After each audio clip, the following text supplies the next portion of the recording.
Expo Ourense organiza unha nova edición e xa van 17 do seu simposio internacional sobre enerxías renovables, que unha vez máis estará centrado en analizar casos de éxito en arquitectura sostible, en a presentación de innovacións nos sistemas de captación de enerxía. O evento celebrase no recinto feiral o vindeiro xoves 30 de maio pola mañá e contará coa participación de 8 arquitectos e enxeñeiros de empresas que son referentes en arquitectura sostible en España, Suecia e Suiza. Esta xornada está especialmente dirixida aos profesionais da edificación, arquitectos, enxeñeiros e de instalacións, e tamén co obxectivo de orientar a promotores e constructores no uso de enerxías renovables como vantaxe á hora de vender as súas promocións inmobiliarias. Esta actividade formativa foi presentada esta mañá en Expo Ourense nun acto no que participou a directora territorial da Consellería de Economía e Industria, Alicia López, o deputado de Medio Ambiente e Enerxías Renovables da Deputación, José María Lago, o director de Ingeo, Alfredo Fernández, e o director xerente de Expo Ourense, Rogelio Martínez. Hoxe presentamos o 17º simposio sobre enerxías renovables que imos a celebrar o vindeiro xoves 30 de maio en sesión de mañán e que será a última actividade do calendario feiral de Expo Ourense para este primeiro semestre do ano. Con certa anticipación facemos esta presentación, pero para cuadrar axendas non nos quedou outro remedio que facelo así. Este simposio está centrado unha vez máis na arquitectura sostible e presentará casos de éxito, tanto nacionais como internacionais, coa participación de 8 relatores de España, Suecia e Suiza. Trátase dunha cita xa moi consolidada no noso calendario, levamos xa 17 edicións, e tamén unha das principais accións formativas que organiza Expo Ourense ao longo do ano. Comenzou sendo unha xornada divulgativa sobre os tipos de usos das enerxías renovables e hoxe é un evento moi especializado de referencia para os profesionales dos sectores vencellados á edificación de todo Galicia, en unha época, ademais, donde as enerxías renovables están tendo un auge importante. A Deputación de Ourense, desde a área de Medio Ambiente e Enerxía, apoia todo este tipo de iniciativas. Esta 17ª edición do Simposio de Enerxías Renovables, como ben dice o director o xerente de Expo Ourense, xa é unha cita moi consolidada no sector, tanto na parte da arquitectura sostible como foi na parte nos seus principios de divulgación e de acción formativas de enerxías renovables. Os que somos profesionales, por outra parte do sector, xa o temos como un marco de referencia, sendo sempre os ponentes, neste caso suecos e suizos, a parte dos españois, unhos dos referentes a nivel internacional no campo, co cual sempre un orgullo poder participar neste tipo de iniciativas. Pola súa banda, Alfredo Fernández valorou o deseño do arquitecto carballiñés Gallego Jorreto para a sede de Estrella Galicia. A representante da Xunta destacou os logros do goberno galego no eido das enerxías renovables.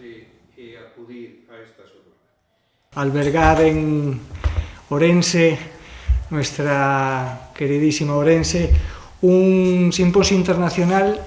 que es referencia ya a nivel nacional e internacional. Ya se hace eco de nuestro congreso por toda Europa y quiero hacer unas reseñas de la gente que viene para que nos demos cuenta un poco de la entidad y del calado que tienen.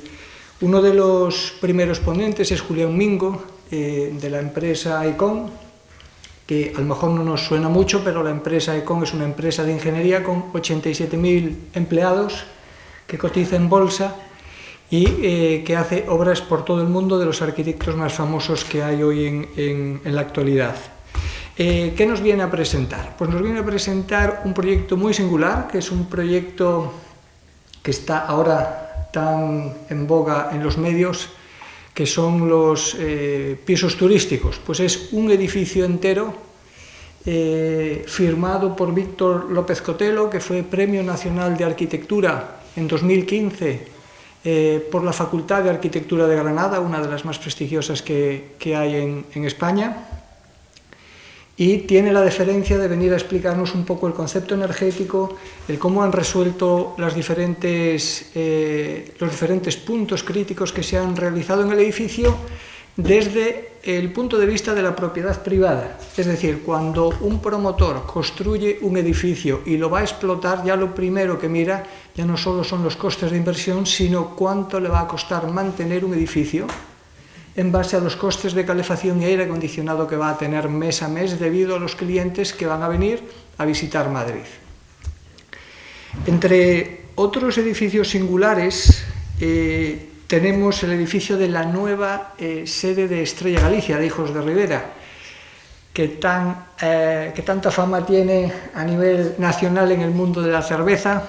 Se está convirtiendo en un referente en el mundo de las bebidas. Han hecho una nueva sede social con un concepto arquitectónico firmado también por un arquitecto gallego, Manuel Gallego Jorreto, que fue Premio Nacional de Arquitectura en 1997 y en 2008. A Xunta de Galicia ten un papel proactivo no proceso de transformación para avanzar cara a un novo modelo productivo que poña a sostibilidade no centro. Así, compre lembrar que hai 2 anos puxose en marcha a Alianza Galega polo Clima, que conta xa con 120 entidades adheridas, co xeito de conectar o tecido productivo e social galego de cara a traballar contra o quecemento global e establecer pautas de actuación para alcanzar a neutralidade climática. A maiores, a pasada semana presentouse a Rede Local polo Clima, que ademais de coordinar cos concellos as actuacións para aproveitar sinerxias na loita contra o quecemento global, promove políticas locais de sostibilidade ambiental, facilitando a xestión do coñecemento, así como a difusión e intercambio de experiencias. Este impulso está xa dando os seus froitos. Entre xaneiro e abril deste ano, a xeración de enerxía renovable acadou por primeira vez un 89,2% de toda a electricidade producida en Galicia, e a porcentaxe total de renovable no uso final na comunidade ascende xa a un 44,3%, posicionándose Galicia como referente na descarbonización e na transición enerxética xusta e compatible co desenvolvemento económico e a sostibilidade. A asistencia a este simposio é gratuita, pero precisa de inscripción previa a través da web www.expourense.org. O evento está organizado por Expourense coa colaboración da empresa ourensana Ingeo Investigación Geotérmica e conta co apoio da Consellería de Medio Ambiente e Cambio Climático da Xunta de Galicia e da Deputación Provincial de Ourense.